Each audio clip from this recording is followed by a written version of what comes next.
आज सोमवार व्रत कथा प्रारंभ। सोमवार के व्रत कथा कहने जा रहे हैं। यदि आप लोग को ये कथा अच्छी लगेगी तो उस चैनल को सब्सक्राइब, लाइक और कमेंट ज़रूर कर दीजिएगा। एक सेठ था, उसको संतान न होने का था और पुत्र प्राप्ति की चिंता में हर समय बेचैन रहता था। वह पुत्र प्राप्ति की कामना से प्रति सोमवार को भगवान शंकर का व्रत और पूजन नियमानुसार करता था और सायंकाल को शिव जी के मंदिर में धूप दीप जलाया करता था। उसकी सच्ची श्रद्धा भक्ति देखकर एक समय श्री जगन्माता पार्वती ने श्री भगवान भोले भंडारी से अनन्य विनती के साथ हाथ जोड़कर कहा कि हे त्रिलोकीनाथ, यह सेठ आपका भक्त है, इसलिए आप इस पर कृपा कीजिए और इसकी मनोकामना पूर्ण कर दीजिए। श्री पार्वती जी की यह बात सुनकर देवों के देव श्री महादेव जी बोले कि हे गिरिजा, यह संसार एक कर्म क्षेत्र है। यहाँ प्राणी कर्म करने को ही शरीर धारण करता है। जैसे किसान खेत में जैसा बीज बोता है वैसा ही फल प्राप्त होता है, ठीक इसी प्रकार संसार में जो जैसा कर्म करता है वो वैसा ही फल पाता है। अपनी अपनी करनी का ही सब प्राणी फल भोगते हैं। यह बात सुनकर दयामती श्री पार्वती जी ने फिर हाथ जोड़कर कहा कि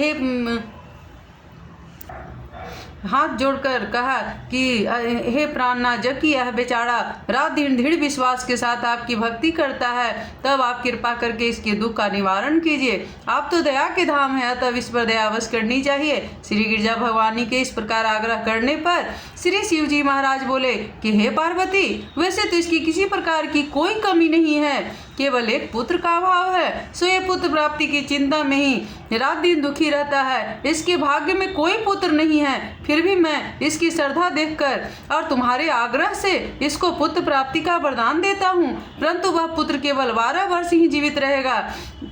इसके पश्चात वह मृत्यु को प्राप्त हो जाएगा। सो हे पार्वती जी, इससे अधिक मैं इसके लिए और कुछ नहीं कर सकता। शिव जी महाराज और पार्वती जी के ये सब बातें वो सेठ भी पूजा करते हुए सुन रहा था। इस बात से उसे न तो कुछ प्रसन्नता हुई और न ही दुख प्राप्त हुआ। वह उसी प्रकार प्रत्येक सोमवार को श्री शिव जी महाराज का व्रत व पूजन करता रहा। इस प्रकार करते करते बहुत दिन व्यतीत हो गए। तब शिव जी की कृपा से उस सेठ की स्त्री गर्भवती हुई और 10वें महीने में उसने अत्यंत सुंदर बालक को जन्म दिया।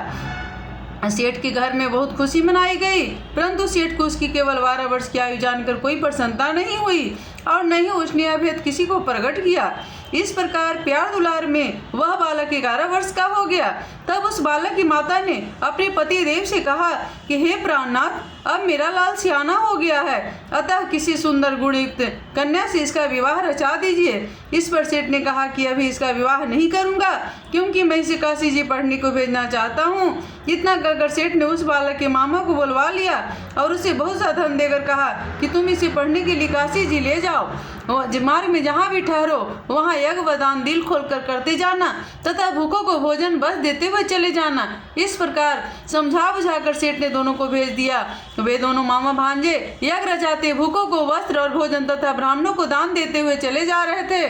चलते चलते मार्ग में एक शहर में रुके। दैवी योग से उस नगर के राजा की कन्या का विवाह होने वाला था। बर पच का जो राजा बरात लेकर आया था उसका लड़का एक आंख से काना था। राजा को इस बात की बड़ी चिंता थी कि काने बर को देखकर कन्या के माता पिता विवाह से इनकार न कर दे। इस कारण जब उसने अति सुंदर सेठ के लड़कों को देखा तो मन में विचार किया कि क्यों न इस लड़के को दुल्हा बनाकर बरात का ठुकाव करा लिया जाए, जिससे किसी प्रकार की कोई बाधा न पड़े। ऐसा विचार करके राजा ने उस लड़की के मामा से प्रार्थना की तो वे दोनों सहमत हो गए। तुरंत उस सेठ के पुत्र को स्नान आदि कराकर तेल फुलेल मलकर उसे वर के वस्त्र आभूषण पहना दिए। इस प्रकार उसका सौंदर्य और भी अधिक बढ़ गया और उसे घोड़ी पर चढ़ाकर बड़ी धूमधाम से बरात का ठुकाव कराया। उस सुंदर वर को देखकर स्त्रियां बहुत प्रसन्न हुई और बड़ी सुंदरता से सब काम हो गया। वर के पिता ने सोचा कि इस समय के काम तो संपन्न हो गया, परंतु आगे फेरों के वक्त कहीं कोई बाधा न पड़ जाए, इसलिए विवाह कार्य भी इसी लड़के कर से करा लिया जाए तो अच्छा है। ऐसा विचार करके पिता ने उसे लड़के के मामा से विनयपूर्वक अनुकूल वचन कहे कि आप कृपा करके फेरों और कन्यादान का काम भी करा दे तो आपकी बड़ी कृपा होगी। हम इसके बदले में जितना भी कहोगे धन दे देंगे। उन दोनों मामा भांजे ने वर के पिता की यह बात भी स्वीकार कर ली और विवाह का समस्त कार्य बड़ी अच्छी तरह से संपन्न हो गया। परंतु जब लड़का महल में गया और प्रेम आलाप करने के बाद राजकुमारी सो गई तो उसने राजकुमारी की चुंदरी के पल्ले पर लिख दिया कि तेरा विवाह मेरे साथ हुआ है, परंतु जो राजकुमार तुझे ब्याहने आया है वह एक आंख से काना है, इसलिए उसके बदले मुझे दूल्हा बनाकर सब कार्य कराया गया।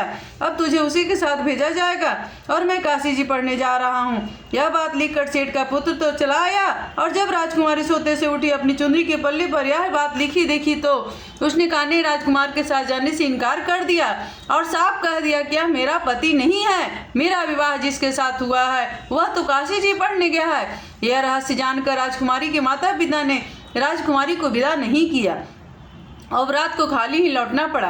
बारात के लौट जाने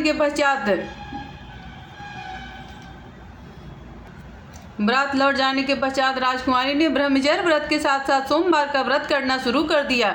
उधर सेठ का लड़का अपने मामा के साथ काशी जी में पहुंचकर विद्या अध्ययन के साथ नित्य प्रति यज्ञ करता और याचकों तथा ब्राह्मणों को दान देता। इस प्रकार लड़के की आयु 12 वर्ष की हो गई। तब एक दिन उन्होंने यज्ञ रच रखा था कि उस लड़के ने अपने मामा से कहा, आज मेरी तबीयत बहुत खराब है। यह सुन उसके मामा ने भीतर लेटकर आराम करने को कहा। मामा की आज्ञा पाकर सेठ का लड़का अंदर जाकर सो गया और सोते ही सोते उसके प्राण निकल गए। थोड़ी देर बाद जब उसके मामा ने देखा तो उसे मरा हुआ पाया। यह देखकर उसे बहुत दुख हुआ। फिर उसने सोचा यदि इस समय रोना पीटना किया तो यज्ञ अधूरा रह जाएगा। अतः उसने धैर्य धारण कर यज्ञ को संपूर्ण कराया, ब्राह्मणों को भोजन वस्त्र व दान देकर विदा कर दिया। यज्ञ में सब देवताओं सहित वहाँ शिव पार्वती जी भी आए हुए थे। माता पार्वती जी ने तमाम हाल जानकर और सुंदर गुणी सेठ के पुत्र को मरा हुआ देखकर शिव जी से कहा, हे प्रभु, यह तो उसी सेठ का पुत्र है जो कि आपके वरदान से हुआ था।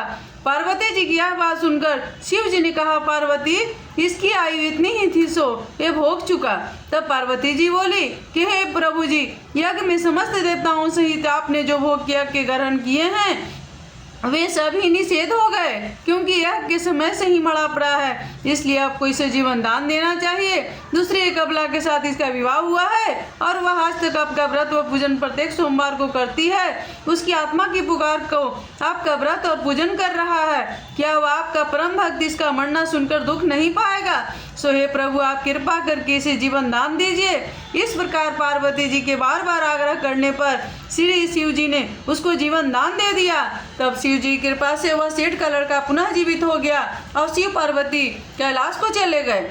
अब वह लड़का और उसका मामा प्रसन्नचित्त उसी प्रकार यज्ञ करते कराते हुए अपने घर को वापस लौटे और उसी नगर में आए जहाँ उसका विवाह हुआ था।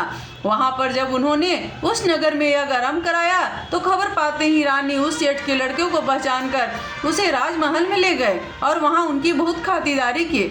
इसके बाद बहुत सारा धन दे दास दासियों सहित अपनी लड़की और जमाता को विदा किया।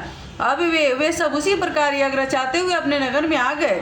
तब उसकी मामा ने कहा, मैं तुम्हारे घर जाकर खबर कर दूं। इतना कहकर मामा चल दिया। उस समय उसके माता पिता अपने ऊंचे मकान की छत पर इस विचार से बैठे हुए थे कि यदि हमारा पुत्र सकुशल वापिस लौट आया तो हम भी छत पर से उतर आएंगे, अन्यथा वहीं से गिरकर अपने प्राणों का अंत कर देंगे। उसी समय लड़के के मामा ने आकर यह समाचार दिया कि आपका पुत्र सकुशल आ गया है, परंतु उनको विश्वास नहीं आ रहा था। तब लड़के के मामा ने शपथ पूर्वक तमाम बीता हुआ हाल सुनाया और कहा कि आपका पुत्र राजा की लड़के से विवाह करके अनेक दास दासियों सहित राजकुमारी को लेकर आया है। तब तो सेठ ने बहुत खुशी के साथ उनका स्वागत किया और आनंद व प्रसन्नता से रहने लगे। इसी प्रकार जो कोई सोमवार के व्रत को धारण करेगा अथवा इस पुण्य करने वाली कथा को पढ़ेगा या सुनेगा, उसके सब दुख दारिद्र नष्ट हो जाएंगे और उसकी सब कामनाएं पूर्ण होंगी, इसमें तनिक भी संदेह नहीं है। इति सोमवार व्रत कथा समाप्त। सब बोलिए भोलेनाथ की जय। हर हर महादेव की जय।